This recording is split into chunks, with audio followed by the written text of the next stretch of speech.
Hello, YouTube, Infinite Magicraid community. I got a little bit of a special treat for everyone today. We don't do these very often, but in other games I've seen, content creators invite special guests and come in and do a little bit of podcast.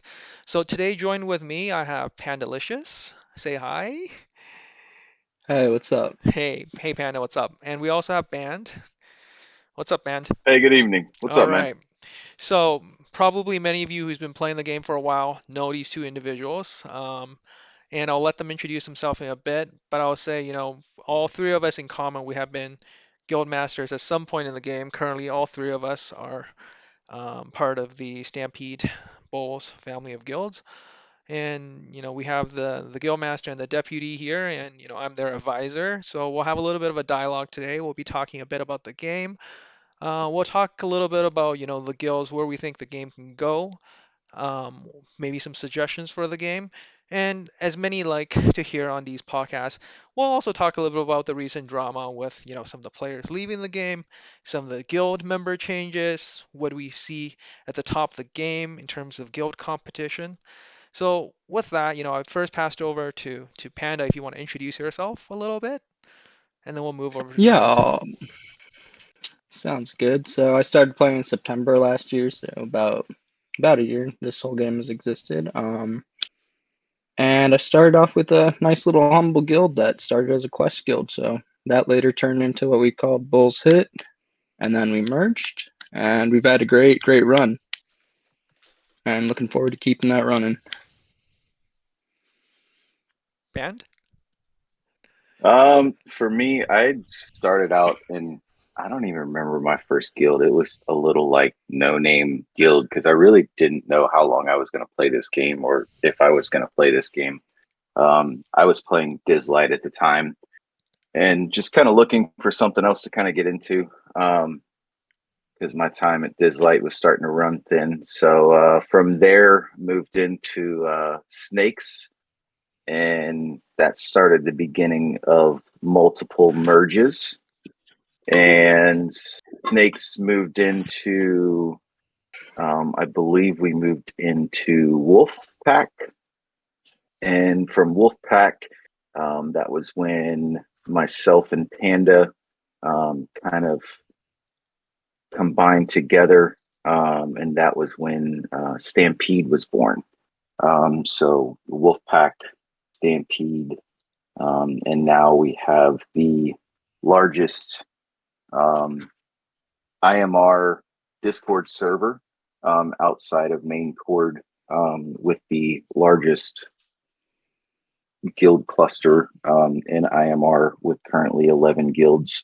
That started out with myself and two other people that I played Dislight with, and Panda with his crew with Bulls Hit. Yeah, it's been a long year coming. For you guys, I mean, we all been, at some form of leadership. What keeps you guys going? Because being a guild master and running a guild, keeping all the players within the community engaged is a busy task. What motivates you to be a guild master? Either one, if you want to take that question. And Panda, I know you're also a Pretty much, moderator. Why do you, moderate for the game in the main Discord? Like, I mean, both of them have similar reasons. That's pretty much the community. Each community is pretty great. Um, like we've said with the family at least, that like the guild family, that's pretty interesting because like everybody's like working towards the same thing. Like we might be like 11 different guilds, but at the same time we're all pretty much all in one. And then with the IMR community, it's pretty much we're all doing one thing. We just want what's best for the game, and like it's pretty cool. Like no matter what flag you're playing under, we're all pretty much in that one together. how about you, Band? For me, like Panda said, it's the community aspect of it. I have the three guys that have played the same game with, or now it's going on almost 2 years. So playing the same game with those guys and them coming along, um, it's just growing that ability that we our guild is set up to where you can start out as a little fish, and within 6 months or sooner, depending on how your play style is, you can work your way up through our guild clusters. So it's not just one separate guild. Everybody has their opportunity to move up through it, and that's kind of for me the competition aspect of things too. When I got into this, I had a goal in mind when I started this, and along came this panda, and next thing I know, and we made this thing called Stampede, and here we are. So Yeah. I mean, we were always part, I think, Panda back when we were part of, the Bulls community with Karzak and whatnot. It was more of the branding, right? And, being part of with Karzak being the largest content creator probably in the English speaking community for IMR, we were able to attract a lot of players to us. And I think that's what made us successful. And I think with this merge and what you guys brought to the table was superb management of a Discord community, like with the likes of Polly, Taco, and a few others that were really helpful in managing and getting things set up. It really brought the best of both guilds together when that major merge happened. So that's kind of a bit about the history for our audience in terms, how the three of us met and where we are today. And maybe a few months ago, if you caught Karzak's video, he did pass the leadership over to Panda and carry on the flag and try to make the community great. And ever since the beginning of the game, we have really being the number one guild, the Bulls family as a whole, represented by the original Bulls. Now with some internal reorg, we got the Primes Bowl, but if you look at the, number one position in Guild Arena, so let's take a look at Guild Arena, and you will see that in the rankings, the Bulls Guild has always been number one. Mystic is a close second. We're pulled apart by about 300 points, but for the longest time that gap was pretty big. And then right behind it you have One's Hope, and these three guild have always kind of existed throughout this in one year. And I feel like that's one of the biggest accomplishment for us as a guild as a whole, to have gotten this far and remained being the number one group. But before we talk, about guilds in a little bit, maybe let's talk a little about personal achievements. I mean, in the game, progression is a great part of this game. For me, I think my greatest accomplishment, I think I was proud of, was I think I was the first one to clear Green Mark 30 without Hazanja. And it was really cool because when you look at, you had the opportunity to look at the reference of the teams that were passing through, right? And you can see the lineup and hero popularity.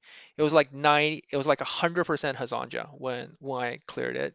And I did it with a team without Hazanja. So that was really cool for me. For you guys, what were like some of the memorable moments in the game for you guys that felt like, that was my biggest accomplishment? Who wants to go first? um, for me, it was Tower Mark. That was like at that point you realize you're at kind of, well, for me, like at that point of the game, you realize you're at kind of like the mid game.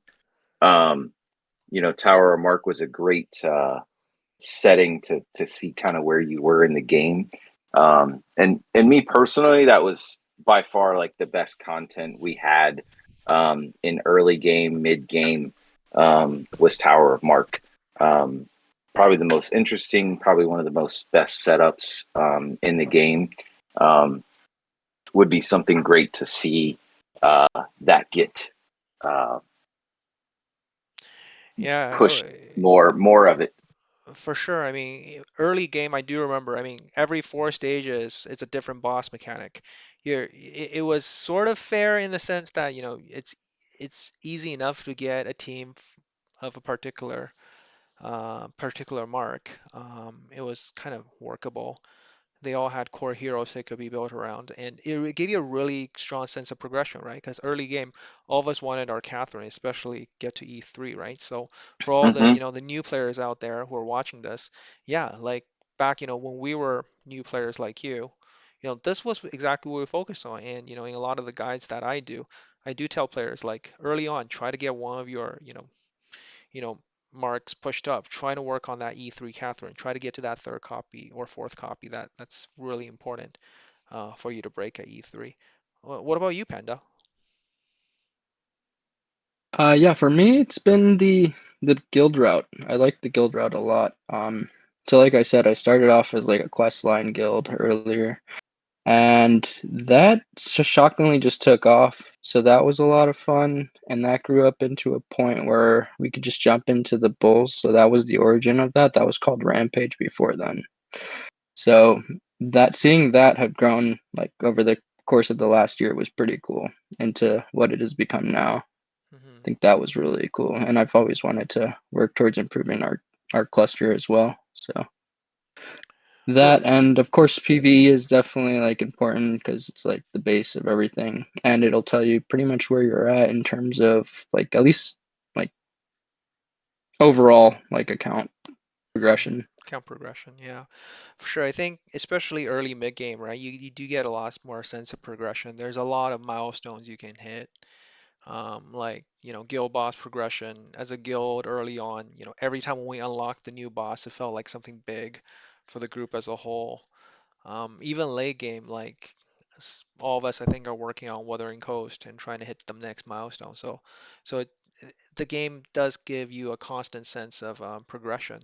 And on that note, what do you guys feel like the game has done really well in? Where do you think the game still could potentially, do with some work? Band? I think definitely Or taking Band, yeah. its definitely taking its player base's opinions into account. Like you don't really see that in every type of similar game as this. Like it's just not as common. So it's nice to see that here. Yeah, the community involvement is quite something. Like I never seen such an engaged player base with the devs. Like it's surprising that, and being a content creator, like I have the opportunity to work very closely with like the community managers and the feedback cycles are very quick. Like even taking the example of, chat, they really improved chat about, they only brought it out maybe about a month ago to make it a lot more better. And then now and then shortly after, like there was still world spamming, and look at it now. It's a lot more civil. You don't have the spammer of, scamming ads. You don't, and um, there's like the slow mode. So if you're like a new player, you know, you have to be a certain level before you start talking frequently. So there's no spamming in chat. And moreover, I think, just looking at it, like it's really civil and it's like, thanks for the code. Oh, by the way, for those of you watching, there's a new code. Did you guys pick up the new code? I think it's October gift, right? Yeah, that's one of Yeah, them. that's one. So if you haven't clicked get it, there's a new code here for 10 miracle summons. Um, Oh, but yeah, I know. But for players, right? Like people are asking for help and people are responsive. Like in other games, like the chat could be very toxic, but in this game it has been really good. So yeah, the chat is great. The community engagement is great. What are your thoughts, Band? to back off Panda, I mean that's probably the biggest positive is the devs, just their reaction to the community overall. If there's a big problem, I remember for me, starting in the game, and I'm sure the OGs and the original players will think back and remember to Santa, um, when he was first released. Um, and a lot of people won't remember is maybe Santa was a free tune, but to get to that free tune was a going through a just a abysmal, and especially for newer accounts. I mean, I remember spending probably 5,000 diamonds in buffs, if not more, trying to beat a dungeon to get a free Santa. And the devs, the community was just outraged. And the devs addressed it within, I'd say, probably 36 hours, if not less, and adjusted it within that short period of time. So, um, they're quick to adjust things. They're quick to listen.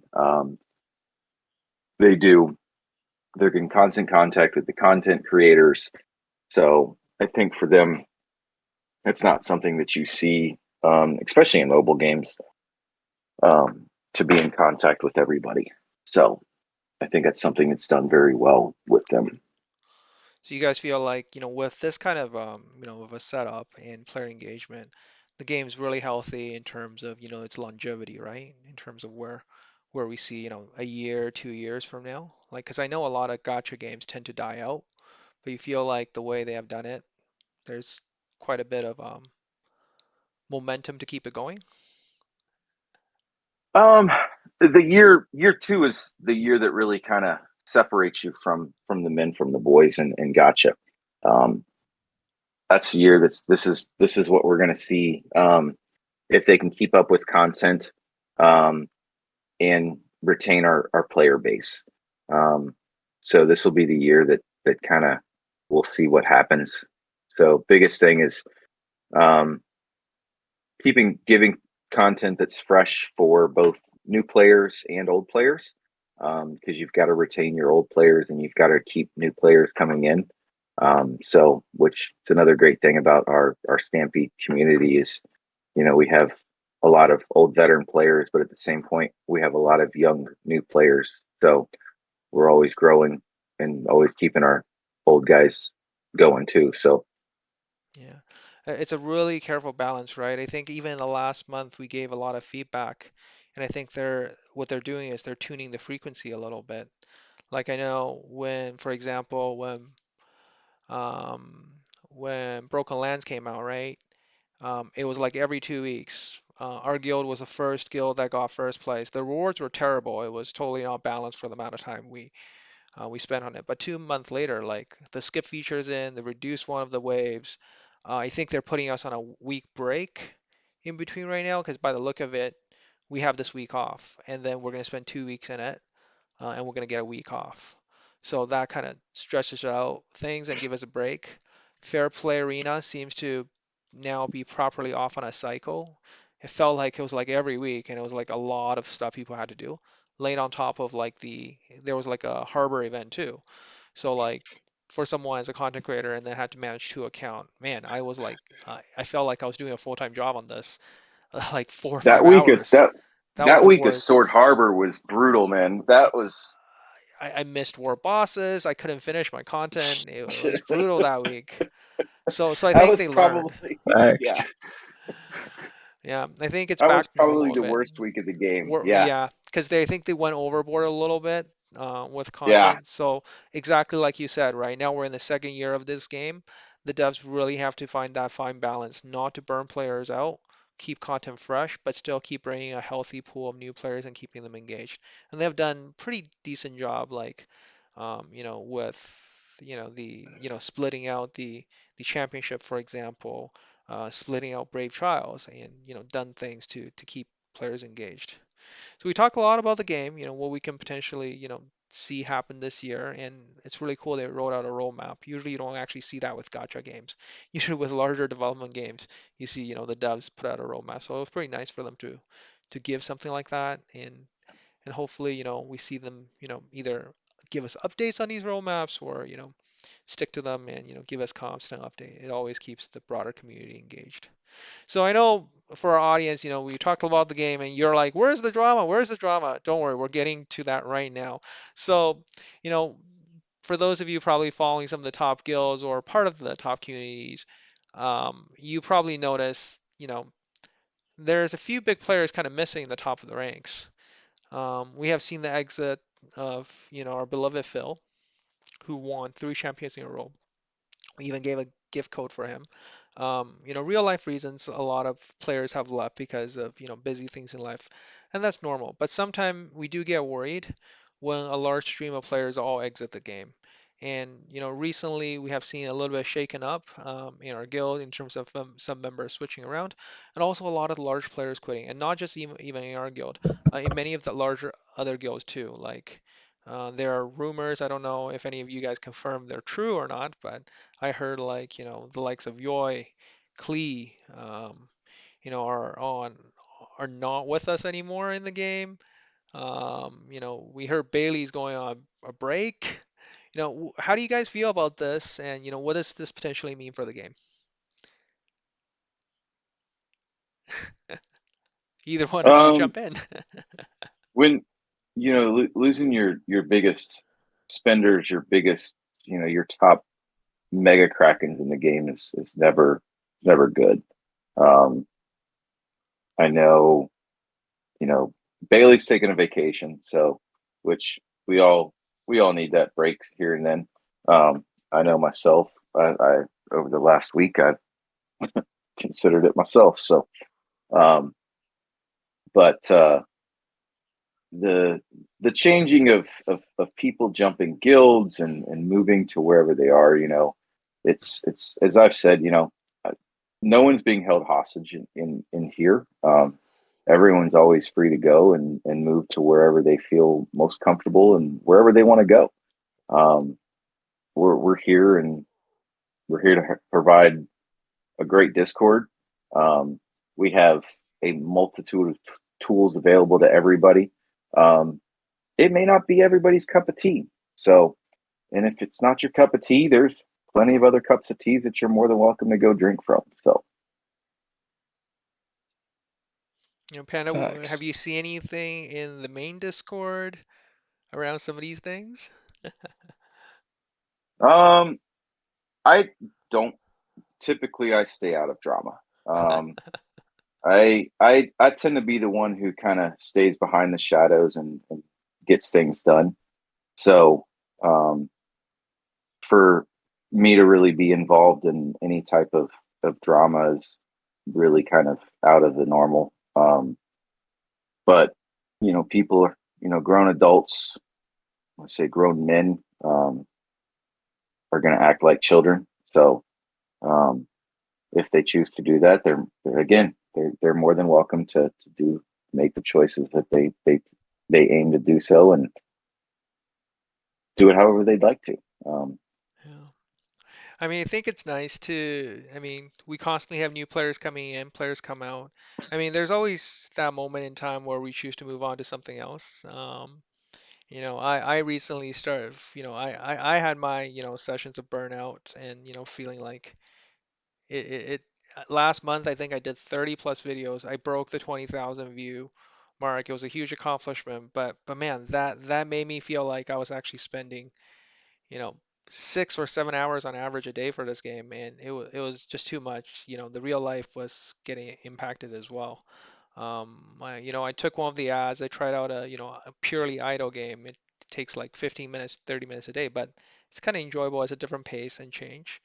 I'm not going anywhere, by the way, but it's sometimes we just all move on at some point in our life with a game. Um, and it's normal for things to move on. It's probably purely coincidental, and sometimes, like Ban said earlier, the 1 year mark might be, a key breaking point. They finished everything in the game, there weren't any challenges, and maybe something else caught their attention. I remember when Hogwarts Legacy was on, right? I think we lost quite a few big players too. Like maybe not to the scale of, Phil and, Bailey, but or I mean Bailey's still around, he's back, but there were a few other big players. We're not going to mention the name of here, but that exited within our guild too. But like it's really just, timing and, other things in life that they got their interest. Um, any closing thoughts with our podcast and you want to share with the audience today? Any final thoughts about the game, about the guilds, where you think we're going to be, or, where do you think, how's the power balance now with the top three guild? I feel like with some of the movements and some of the players leaving, it really makes it a lot closer power strength wise now between the three guilds, I think, compared to before. It used to be just, a two-man show at the top. I think one soap really got in some really strong players recently. I mean, it's a crapshoot to be honest. It's not a true test of who's the better guild, Hmm. until GBG gets some real changes. Um, it's just based on tower placement at this point. So it's just a it's just a random, again, just some RNG mixed in there, which take away the RNG factor, and then we can really truly see who's the better guild, which we all know who the better guild is anyway. So Oh, sounds like, Ban is throwing down the gauntlet. The challenge is out there. I know I've been talking to Jonas a little bit, and we're like, and I think last week when I did the giveaways, the question was, what other guild content can we do? And, played a lot of other games with guild PvP content. Yes, there's definitely ones where you take the RNG factor out and you do more of those, one-on-one battles. You can pick anybody on the opponent's side. You get 3 points, and the suggestion you actually made was really good. One of those, point-based guild content in PvP, yeah, will really test the strength of two guilds, and there's no RNG to that. Panda, your it's the thoughts? only Oh, sorry, no, Pan, finish it's your the, thought. Yeah, it's the only true way to really see who your top guilds are is the true take away the RNG aspect of things. And yeah, and I'm glad to see the changes happen at championship where we're eliminating the RNG aspect of that, because we're going to see who the true championship winners are. yeah, for So sure. That's gonna be, a test of team building skills and, wall of strength. Probably a little bit more wall of mhm. strength than now, but also team building is a key aspect to it. Yeah, we're definitely going to see that. I mean, even though it wasn't part of the patch notes, but some of us who are working closely within the community and giving suggestions to help improve the game do know that's in their, pipeline for development. So, Panda, your closing thoughts? No, yeah, I definitely agree with the removal of RNG as spectrum, like gauging true strength, like 'cause it just comes down to luck at that point. And a small tidbit on that, it is in the works, so Yeah. for the GA, so Yeah, looking for forward for to for that. the for the championship. Oh, even for the Guild Arena, One that's in the works? I didn't hear that one. that is in the works. Oh, nice. There's no details on it, but that's being thought of right now, Okay, like that's great from to what I've hear. heard. Okay, because in my conversation in my conversation with the dev, it was more about, the suggestions, but there weren't a guarantee to see what gets implemented. So yeah, overall, I think we all agree the health of the game is good. This is a key year. How do we keep, seasoned players still engaged with fresh content? I mean, many other aspects, right? In the PvE section, there isn't randomness. The number one guild in Broken Lands, that's going to be a really test of strategy. I wish they, if they drag it out and, do this once a month, but with bigger rewards, I think guilds will be more competitive, perhaps, right? Yeah, And like I mean, Band, we talked about this one. We didn't want to burn our player base out if this was going to happen every, 2 weeks, like, manually attacking every wave, trying to, get to the final boss in day one, and then everybody working their tower up for the boosted points. The reward difference is so tiny, it's not worth killing everyone over it. It's a pride thing. We got first the first week, but no and point to that's all keep that doing it. matters. That's all that matters, right? So, Yep. but if they actually, do this once a month or even every 2 months, like for example, I played AFK Arena a lot. Abyssal Expedition had huge rewards for the top guilds, but that thing came around like every 2 months, or every 3 months. So it is a very big thing. It does get busy during that period of the time. You try to avoid all the other events. But yeah, all the guilds are super involved. There's a lot of strategy planning. How do you do that? So if they make Broken Land a little bit more strategic and have the return cycle a little bit longer, I'm sure everybody will be Oh, more engaged on that. imagine Broken Lands being every other month with the rewards for the top guild being like 100 Echo Wishes. Yeah, like that. Well, that kind of broken the balance a little bit, but like I think having a little bit more strategy to it, maybe limit the number of towers you can take in a day or something. But like really, spread the gameplay to multiple days because I feel like day one, day two are just too stressful, the way it's set up right now. But yeah, I mean, there's a lot of suggestions. We'll have time to, put that in future videos. But thanks so much to the both of you for joining us on the podcast today and, sharing with the broader play base your experience and your thoughts. Thank you for your time, man. Appreciate you having me. Yeah, thanks for having us on today. Likewise. All right.